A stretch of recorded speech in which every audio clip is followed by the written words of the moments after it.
ओम शांति। बाबा ने कुछ दिन पहले मुरली में कहा था, बाप को याद करने की खूब मेहनत करो, क्योंकि तुम्हें सच्चा सोना बनना है।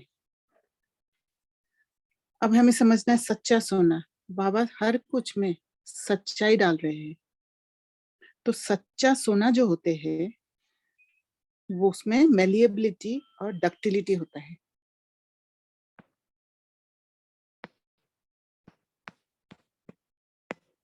सच्चा सोना उसमें दो चीज होता है, मेलिएबिलिटी होता है और डक्टिलिटी होता है, अर्थात लचीलापन होता है।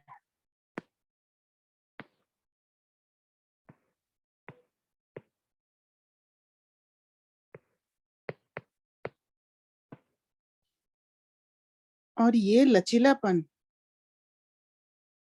माना इतना सॉफ्ट होता है, इतना नरम होता है, जैसे चाहो वैसे मोल्ड या शेप देने में मदद करता है। तो मोल्डिंग प्रॉपर्टी आ जाता है।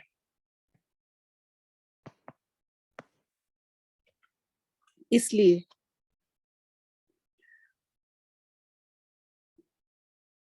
पर अभी जो सोना है, सोना में खाद होने कारण सॉफ्टनेस नहीं है, इसलिए मोल्ड नहीं होता। तो सोना का जो खाद है उसको कैसे निकाले? उसके लिए अग्नि में डाल प्यूरिफाई करना जरूरी होता है। तो उसमें प्यूरिफिकेशन प्रोसेस में डालना पड़ता है गोल्ड को, जो इम्प्योर गोल्ड है।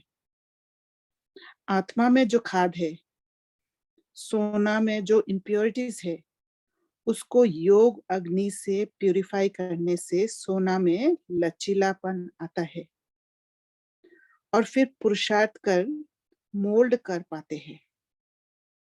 तो जैसे ही हम योग लगाते हैं बाबा के साथ जब योग लगाते हैं तो आत्मा में जो इम्प्योरिटीज है वो निकलने लग जाता है, वो भस्म होने लग जाता है। और भस्म होने के कारण वो लचीलापन, ये जो लचीलापन वो आ जाता है आत्मा में, सॉफ्टनेस आ जाता है। और ये सॉफ्टनेस के कारण, जैसे हम कह सकते हैं कि इम्प्योरिटी, अहंकार रूपी इम्प्योरिटी जब होता है तो हमारे में सॉफ्टनेस नहीं होते हैं, हम बहुत रिजिड होते हैं, कुछ भी बात को जल्दी से मान नहीं पाते हैं। तो जब बाबा से योग लगता है, बाबा के वो उस योग अग्नि से सारे इम्प्योरिटीज खत्म हो जाने के कारण, धीरे धीरे भस्म होने के कारण आत्मा में लचीलापन आ जाता है, वो सॉफ्टनेस आ जाता है और मोल्ड होने के लिए तैयार होती है। इम्प्योरिटीज हटेगा तब आत्मा स्वयं के तरफ ध्यान देती है, क्योंकि आत्मा थोड़ा निखरने लग जाता है तो स्वयं के साथ कनेक्शन धीरे धीरे जुड़ आने लग जाता है और मोल्ड होने के लिए तैयार होती है, बाबा के श्रीमत के अनुसार चल पाती है। वो ताकत मिलता है आत्मा को बाबा के श्रीमत के अनुसार चलने के लिए।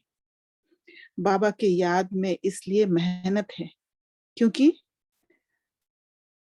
वहां क्या होता है, इच्छा विरुद्ध दर्द सहन कर बाबा से जुड़ने की कोशिश करते हैं। आते ही बाबा से योग घड़ी घड़ी तो लगा नहीं पाते हैं, उसमें हमें अटेंशन देके बार बार मेहनत करना होता है। तो अभ्यास में लाना पड़ता है और एक प्रोसेस में गुजरते हैं आत्मा।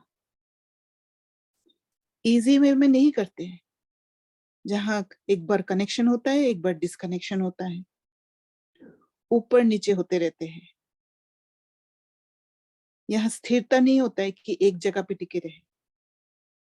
पर जब सॉफ्टनेस आ जाता है तो सोना में लचीलापन आ जाता है, डक्टिलिटी का प्रॉपर्टी आ जाता है। और ये जो डक्टिलिटी का प्रॉपर्टी है, ये जो डक्टिलिटी का प्रॉपर्टी है वो सोना को एक थिन वायर में मोल्ड कर सकते हैं, थिन वायर में परिवर्तन कर देते हैं। जैसे अगर ये आयरन है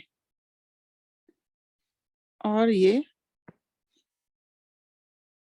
आयरन मिक्स सोना है और ये प्योर सोना है, ये सॉफ्ट होगा और ये हार्ड होगा। तो जब ये डक्टिलिटी जो है, ये डक्टिलिटी का जो प्रॉपर्टी है सोने का, ये प्रॉपर्टी क्या करता है, सोना को थिन वायर में कन्वर्ट कर पाते हैं, जिससे अलग अलग ज्वेलरी का डिजाइन बनता है। वैसे ही आत्मा जब सच्चा सोना बन जाती है, जहां पिता का गुण, सच्चाई, शक्ति आने लगता है और एक थिन वायर तो थिन वायर जब बन जाती है आत्मा, माना उसमें कोई इम्प्योरिटीज नहीं है, उसमें कोई वजन नहीं है, कोई थिकनेस, हार्डनेस नहीं है, तो थिन वायर बनने के कारण हर परिस्थिति को पास कर लेती है। कोई भी परिस्थिति आता है वो इजीली पास कर पाते हैं, क्योंकि इतना सूक्ष्म बन जाती है आत्मा, इतना प्योर हो जाती है। जितना प्योर होते जाएगी, परिस्थिति रूपी जो भी परिस्थिति सामने आता है, उस परिस्थिति से आराम से पास कर लेती है। तब बनती है एक हार्ड हीरा। तब सोना से हीरा बन जाता है और वो हार्ड है, वो कोई भी चीज से कट नहीं कर सकते हैं। तो हार्डनेस स्टेबिलिटी को, स्थिरता, अचल अडल स्थिति को दर्शाता है। हार्डनेस, वो हीरा में फिर ऐसा चमक आ जाता है जो धूल में भी चमकता है, 21 जन्म के लिए परमानेंट हो जाता है। कोई भी चीज उस पर प्रभाव नहीं डाल सकता।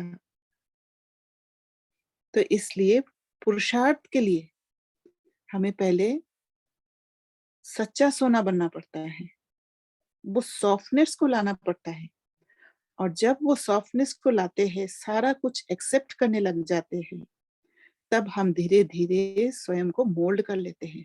वो सॉफ्टनेस ही हमें मोल्ड करने होने में मदद करते हैं, और मोल्ड होते होते सच्चा सोना से हम हीरा में कन्वर्ट हो जाते हैं। सुंदर चमकता हुआ हीरा।